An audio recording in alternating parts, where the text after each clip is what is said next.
Hi guys, how are you? So, we're almost there.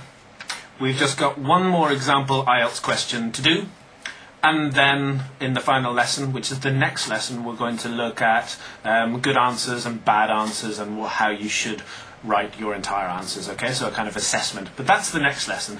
This lesson is our final IELTS question as an example, okay? And this time we're going to be describing a bar chart. Okay, let's take a look. We're first of all, as usual, going to look at the question, try to understand what it's asking us to do.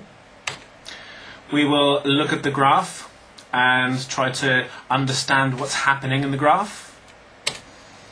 So within the graph we will describe the trends, and we will put all of this into our paragraphs, okay, to create our final answer.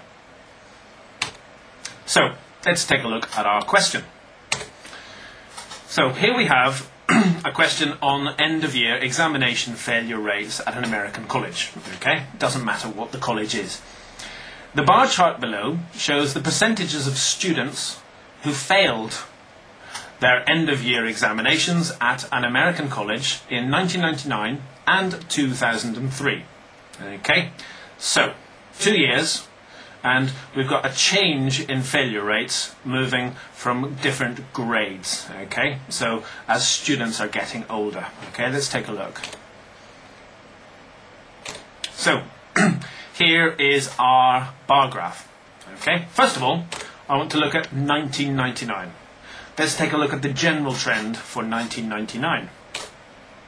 Here it is, okay? You can see that 2003 is also here. Okay?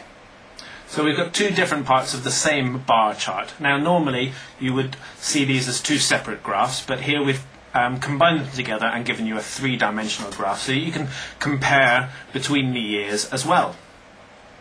So you may be wondering about these grades, okay, in the graph, okay? So let's take a look at the American education system first of all, so that we can understand what we're looking at on our x-axis. Okay, so first of all, American education system starts off with preschool, and then it goes to elementary school. What do those mean? Well, for preschool, you can have various educational programs where parents will be sending their children before they have to go to compulsory elementary school. Okay, so this could be nursery schools, kindergartens, and things like that. Okay, so they are under 5 years old. For elementary school, it starts with pre-kindergarten age. Okay, and that is from around 4 to 5. So there is a kind of crossover, okay, between the preschool and elementary school. Then we have kindergarten proper. Okay, and that is from the age 5 to age 6. Then first grade. Here's what we call our grades now in the American system. Okay, grades in British English, these would be years. Okay, 6 to 7 is first grade.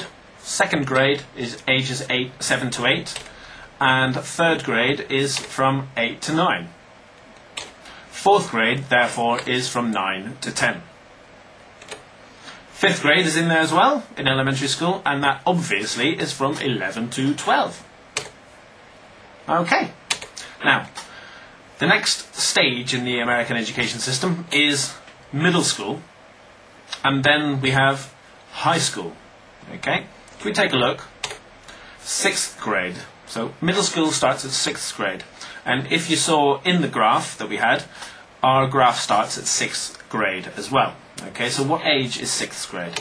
It's 11 to 12, and 6th all the way up to 12th grade will tell you what years or what ages these students are going to be. So 7th grade is 12 to 13, 8th is 13 to 14. Into high school now starts at 9th grade, which is 14 to 15 years old. 10th, again 15 to 16, 11th, 16, 17, and finally 12th grade, which is the final grade in our graph, is 7 to 18. Okay? Now, if you look at high school education, there is some important or useful or interesting vocabulary for the 9th, 10th